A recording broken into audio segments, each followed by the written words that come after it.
Hayyee egaa walitti deebinee jirra. Kanneen kanaan dura nan barreef maqaan kee Dr. Abarraa Olaanii jedhama. Ispeeshaalistii wallaansa dhibee ijoolleef daa'immanii akkasumas immoo barreessaa kitaaba bu'uura fayyaa daa'immaniiti. Har'a kan waliin ilaallu faayidaa burtukaanni daa'immanii fi akkasumas haadholii ulfaaf qabu kan jedhudha. Chaanalii kanaaf haaraa taanaan sabiskiraayib gochuu hin dagatinaa. Akkasumas hin fayyada kan jettanii yaaddan namoota adda addaaf sheer gochuu hin dagatinaa. Asumaan gara mata duree kootti seena. Jalqaba faayidaa burtukaanni daa'immaniif qaburraan jalqaba. Burtukaanni asiidawaa waan ta'eef garaacha daa'imman waggaa tokkoo gadiif mijataa miti. Kanaaf naannoo umurii waggaa tokkoo irraa eegallee osoo nyaachisnee irra filatama. Daa'imman erga isaan waggaa tokko guutanii booda osoo jalqabnee irra filatama. Burtukaana qofa osoo hin ta'in wantoota asiidawaa ta'an hedduu isaanii jechuudha. Kanaaf egaa burtukaannis sitiriik asiidii waan qabuuf asiidawaa waan ta'eef waggaa tokko booda osoo jalqabsiisne gaariidha jechuudha. Burtukaanni qaama daa'immaniif faayidaa hedduu qaba.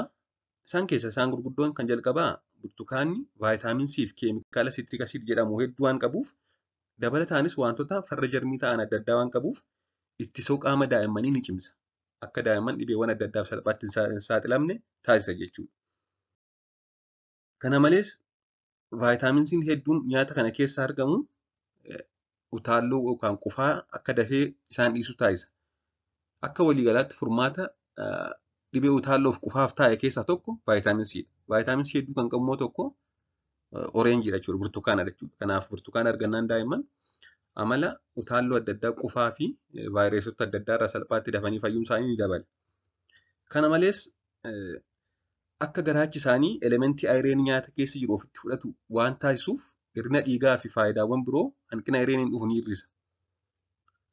Wantoota akka marrummaan dhala namaa ayireenii soorata keessa jiran gara qaama isaatti fudhatu taasisan keessaa tokko vaayitaamin C dha. Vaayitaamin C fi ayireenii waliin jiraannaan absorbiishiniin ayireenii dabala jechuudha. Ayireenii jiraannaan immoo hir'ina dhiigaa sababa ayireenii dhufuu fi kanneen biroo ayireenii wal qabatan in hir'atu jechuudha.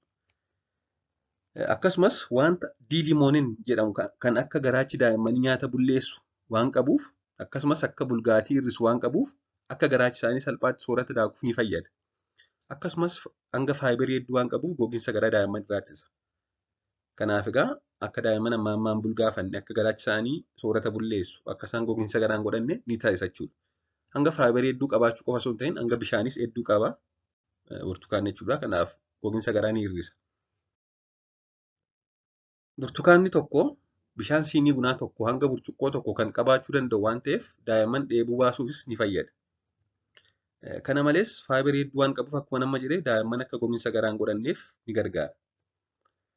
Dabalataanis pirootinii fi elementoota qaama daa'immaniif barbaachisoo ta'an kanneen akka pootaasiyeemii, kaalsiyemii fi kan kana fakkaatan hedduu of keessaa qaba waan ta'eef guddina qaamaaf sammuu daa'immaniif illee ni gargaara. Kan itti aanu faayidaa burtukaanni haadholii ulfaaf qabudha. Haadholiin ulfaa yoo burtukaana nyaatan faayidaa isaan argatan keessaa tokko akkuma jalqaba daa'imman biratti jedhee hanga fooletii danuu waan qabuuf carraa daa'imman godhachuu ni dabala. Fertiliitii haadha sanaa ni dabala jechuudha. Akka sirni narvii daa'imaa sirriitti uumamuuf ni fayyada. Fakkeenyaaf niwuraal tuub difeekt dugda daa'imman irratti kan qaawwii wayii yookaan dhiitoo wayii mul'atu akka kun hin uumameef ni gargaara. Akkasumas akka ulfi sun ofiin adda hin cinne ni taasisa. Aboorshinii ni hir'isa jechuudha burtukaanni. Burtukaanni vaayitaamin C hedduu kan badhaadhe waan ta'eef ittisoo qaama haadhaa sana ni cimsa akka isheen dhibee adda addaaf hin saaxilamne. Mukaa'uu ni hir'isa. Istirees hormoonii qaama keessaa ni hir'isa waan ta'eef mukaa'uu ni hir'isa. Akkasumas marmaan isaanii ayireenii nyaata keessaa ofitti akka fudhatu taasisa. Haati tokko yeroo ulfaa ayireenii ni fudhatti ji'a sadiif akkas. Isa kana absorbiishinii isaa dabaluuf tokko oreenjii wajjin nyaachuu jechuudha. Burtukaana waliin fayyadamuudha. Sababni isaas burtukaana keessa vaayitaamin C hedduu jira. Vaayitaamin C sun immoo akka ayireenii marrumaan keessa jiru gara qaamaatti dhufu taasisa jechuudha.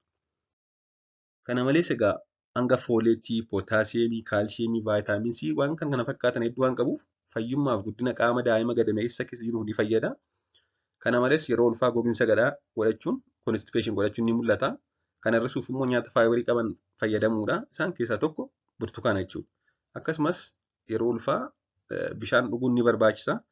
Bishaan ga'aa akka argataniifis ni gargaara. Sababni isaas burtukaanni hedduun isaa bishaan waan ta'eef. Waan dhaggeeffattaniif galatoomaa. Turtii gaarii gaaffii fi yaada qabaannaan koomentii jala naa kaa'aa.